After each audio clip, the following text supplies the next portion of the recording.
Sobat SMK, selamat datang di acara podcast hari ini di podcast Detik Inspirasi bersama saya Sri Mulyan dan Gina. Hari ini kami kedatangan tamu spesial dari calon ketua OSIS kandidat nomor urut 1 dan nomor urut 2. Silahkan boleh perkenalan terlebih dahulu? Halo teman-teman, perkenalkan nama saya Nova Anini dari kelas 11 akuntansi 1. Dan saya Muhammad Al-Mutakin dari kelas 11 OTKP 1. Apa kabar? Alhamdulillah baik. Baik, apa sih yang menjadi inspirasi kalian untuk menjadi ketua OSIS? Inspirasi saya untuk menjadi ketua OSIS adalah melihat ketua OSIS yang terdahulu dengan kerja keras beliau sangat bisa dibilang aktif, bisa mengajak anggotanya gitu Ya, belajar berorganisasi. Jadi ya saya dulu sebagai wakil ketua OSIS-nya beliau, saya mulai ingin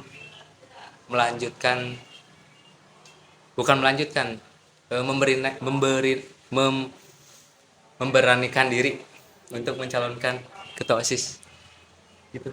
Begitupun sama dengan saya sebagai sekretaris 2 ya di OSIS, saya pun merasa terinspirasi dari sosok ketua OSIS ya masa periode 2022-2023, dan saya berusaha mencalonkan menjadi ketua OSIS dan alhamdulillah sekarang mendapatkan kandidat nomor urut 1. Kalian ini mengajukan diri atau dicalonkan?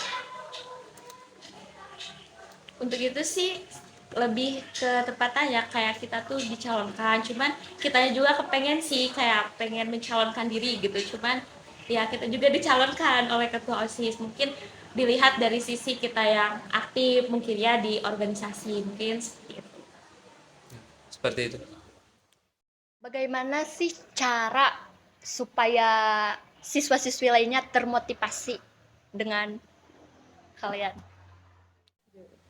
Itu sih tergantung sama diri sendirinya ya, soalnya kan kita juga termotivasi juga kayak keinginan sendiri tuh gimana sih sampai termotivasi sama ketua OSIS gitu. Jadi itu sih tergantung sama diri sendiri. Jadi kalau mencontohkan dan mengajak itu sebenarnya itu dilihat dari sudut pandang kita masing-masing. Kalau kita ingin belajar menjadi lebih baik, seharusnya itu adalah suatu hal yang patut dicontoh seperti organisasi OSIS ya, yang kayak gitu. Oke, kan kalian itu udah dicalonkan jadi ketua OSIS kan ya? Apakah dulu sebelum pernah masuk organisasi OSIS pas SMP? Siapa dulu nih yang ngejawab? Oke. Kalau saya sendiri ya di SMP dulu sih belum pernah ikutan organisasi. Awalnya tuh kayak di SMP tuh kayak tertarik gitu ya, pengen gabung OSIS. Cuman kan kayak di SMP tuh bukan kayak mencalonkan, bukan kayak mendaftarkan diri kan ke anggota OSIS, tapi kayak dipilih gitu sama guru. Jadi aku tuh kayak apa ya, bisa nggak sih aku kepilih sama guru gitu mau jadi OSIS nih di SMP gitu. Terus tiba-tiba temen aku tuh bilang, "Nop, kamu emang mau jadi OSIS?" gitu kan. Terus bikin aku down dong. Terus kata aku teh, gimana ya, ya udah deh gak jadi gitu. Terus pertama masuk ke SMK, aku kayak terinspirasi lihat tata OSIS di sekolah tuh kayak seru banget. Terus bareng-bareng gitu kan kemana-mana, kayak kalau misalkan ada event atau ada kegiatan tuh kayak wah kayaknya seru deh gitu, kayak kelihatan seru banget. Terus aku mencoba mendaftarkan diri tuh ikut ke anggota OSIS di sini. Dulu juga lagi open recruitment kan OSIS di sini. Aku tuh daftar dan alhamdulillah tuh keterima. Terus juga aku pernah dicalonin sebagai wakil ketua OSIS, cuman ya mungkin belum rezeki ya. Aku tuh kalah sama ketua OSIS yang sekarang gitu kan. Tapi yang sekarang tuh bagus banget, pokoknya ketua OSISnya kayak wah inspirasi banget gitu ya sama si tetehnya. Terus alhamdulillah deh sekarang ya dipercaya mendapat kepercayaan dari ketua OSIS, akhirnya dijadiin calon ketua OSIS. Kalau saya pengalaman pribadi sebelumnya memang saya belum pernah memasuki organisasi ya. Mas kalau mau boleh diceritain ya, kalau masa SMP itu sebenarnya saya tuh biasa kos seperti murid-murid biasa, lain, ya. siswa lain gitu. Mengikuti ekskul seperti biasa. Tapi gak ada niatan ke apa ya, ke tingkat tinggi seperti organisasi OSIS gitu. Dulu tuh saya bergabung di ekskul, hanya ekskul futsal ya. Itu juga futsal gak komitmen gitu. Nah sekarang pas mau masuk SMK ada kepikiran mau berubah gitu, mau jadi lebih baik, lebih Lebih baik, ya bermanfaat gitu, lebih aktif gitu, mau coba. Dan alhamdulillah kemarin pernah dicalonkan sama guru tuh yang namanya Bu Hani, setahu saya dia itu eh, merekomendasikan saya. Ya udah saya coba gitu kan ya, dan alhamdulillah kemarin jadi wakil ketua OSIS. Nah saya rasa di sebuah organisasi itu sangat ada pengalaman-pengalaman baru, menyenangkan lah tuh. Dan sekarang pun saya direkomendasikan lagi sama ketua OSIS sebelumnya, kasus Santi. Gitu sih pengalaman saya. Nah, kan di setiap organisasi itu kan pasti ada pengalaman-pengalamannya kan ya. Ya. Pasti ada pengalaman baik dan pengalaman buruk-buruknya. Nah, coba sih ceritakan apa aja sih yang menjadi pengalaman buruknya dulu. Kayaknya sih buruknya nggak ada ya, soalnya kita tuh kayak kalau ada apa-apa tuh kayak bareng-bareng gitu kan, terus kayak saling melengkapi lah, bisa dibilang kayak gitu. Kalau menurut saya, kalau yang namanya buruk gak ada, tapi kalau kesusahan pasti ada. Pasti ada ya. Kesusahannya Kesusahan. apa dalam organisasi tersebut? Kalau kesusahan menurut saya, kan saya pertama kali ya. Iya. Nah, itu kan sebuah tantangan yang besar. Seperti membuat surat, membuat proposal, membuat surat-surat yang di komputer lah gitu. Kalau saya susahnya. Dan terus dalam organisasi itu kan karakternya beda-beda ya. Nah, ada yang aktif, Kurang aktif. ada yang cuek, macam-macam. Nah, gimana sih caranya untuk mengatasi itu? Kan ada yang aktif, ada yang enggak tuh. Kamu punya cara enggak biar yang enggak aktif itu bisa menjadi aktif? Gimana caranya? Boleh kan apa? Kayaknya sih ya, kalau jadi intinya kayak mengajak gitu ya kak. Iya. Intinya kalau misalkan kita sebagai gimana ya, kalau misalkan dibilang temen kan satu organisasi itu, kita harus bisa mengajak teman kita lagi tuh supaya biar gabung gitu kan sama anggota OSIS gitu kan.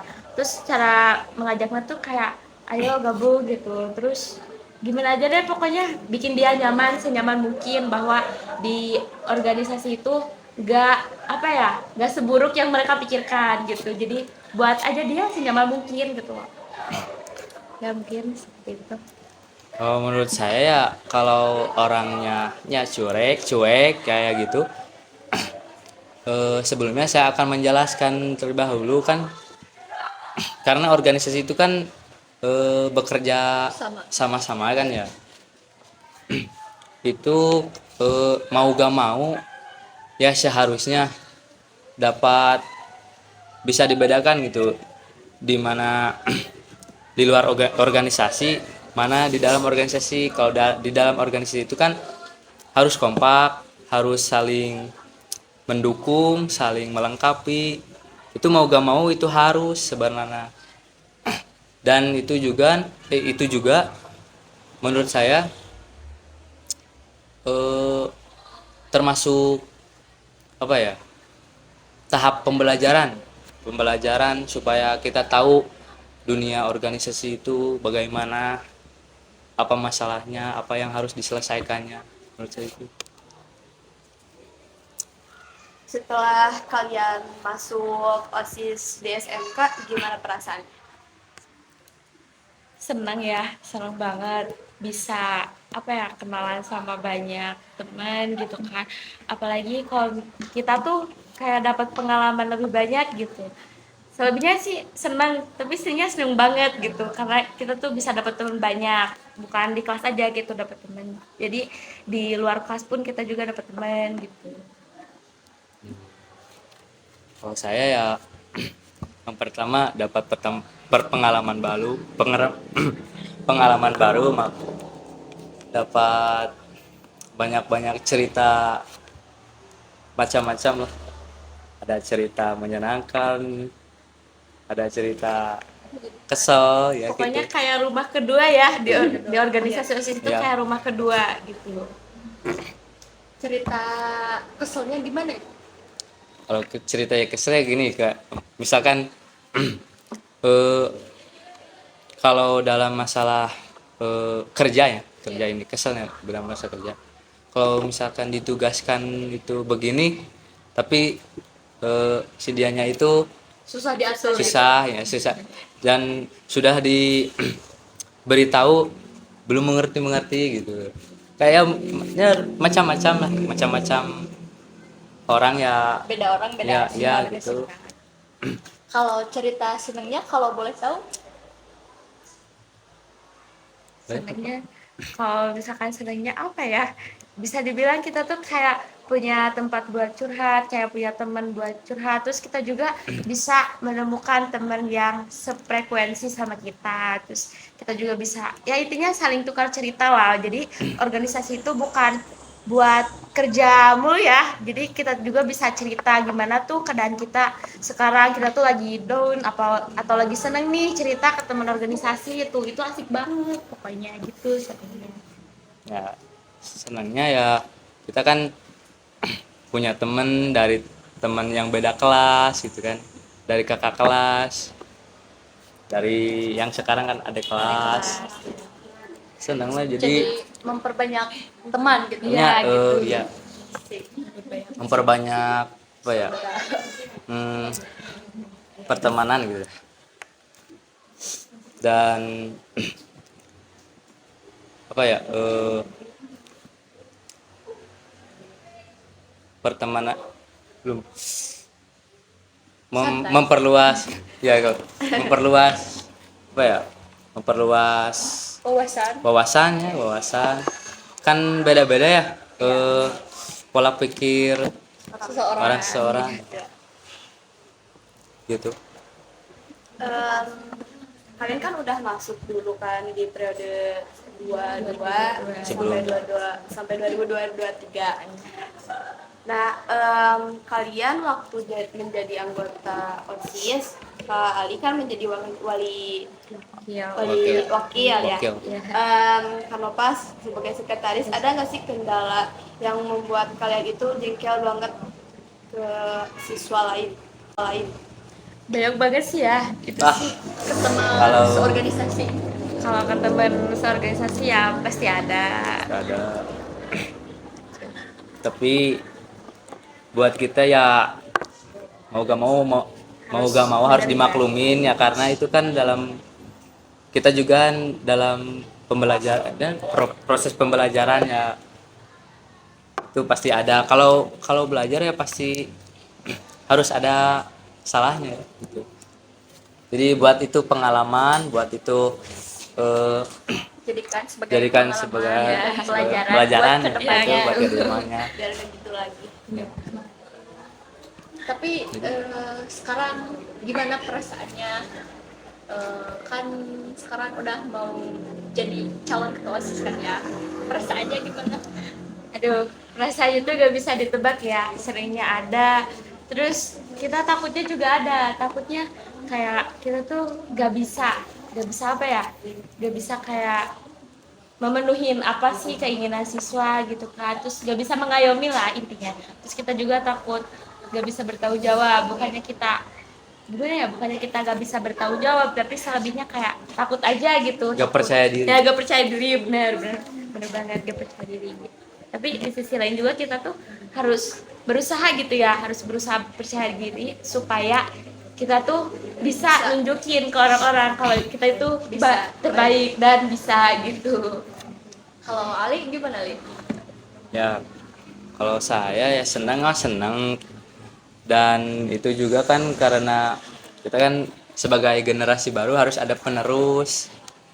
Nah, mau gak mau kita harus mau, dan ini juga termasuk menurut saya kesempatan yang paling berharga. Jadi gak boleh Harus ada disia-siain ya.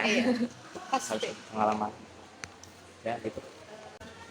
Apa sih kata-kata kesan-kesan untuk memotivasi orang-orang biar bisa kayak kalian? Kesannya apa? Sama kesannya apa? Apa ya? Boleh Ali dulu. Silahkan. Pesan dari saya sih ada perkataan dari orang tua saya begini, kata beliau, kalau mau belajar ya harus menerima apapun itu kesulitan. Kalau mau senang harus menerima bukan harus, katanya harus menerima kebodohan yang begitu dahsyat ya, itulah kata beliau itu. Kalau Kak Pokoknya buat teman-teman ya, khususnya teman-teman di SMK PGRI Cikoneng, terus berjuang dan meraih apa yang kalian inginkan. Intinya kita berusaha apa yang kita punya gitu. Jadi kayak jangan maksain kalau emang nggak bisa, tapi gimana ya, di sisi lain kita juga harus bisa gitu. Dan Jadi, harus ya, dicoba harus gitu, berusaha dan harus dicoba. Jadi biar kita juga dapat pengalaman yang lebih banyak lagi, dan kita juga harus bisa nunjukin ke orang-orang bahwa kita sekolah di SMK PGRI itu dapat pengalaman yang banyak, yang luas gitu. Jadi intinya teruslah berusaha, apapun yang terjadi itu harus ditanggung ya dan jalani. Sebelum kita bisa juga kan coba-coba dulu ya, gitu. coba-coba dulu. Ya, coba kayak Kalau nggak dicoba ya nggak bisa-bisa. nggak bisa. Gitu. Dengan modal bismillah ya. Iya, dengan modal bismillah Dan ya kita. harus modal nekat juga. Ya, butuh effort ya semuanya.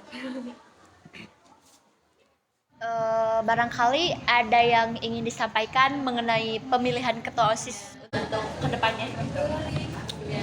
Boleh Ali dulu. Kalau saya jangan lupa di Pilkada nanti pilihlah apa yang menurut kalian yang terbaik.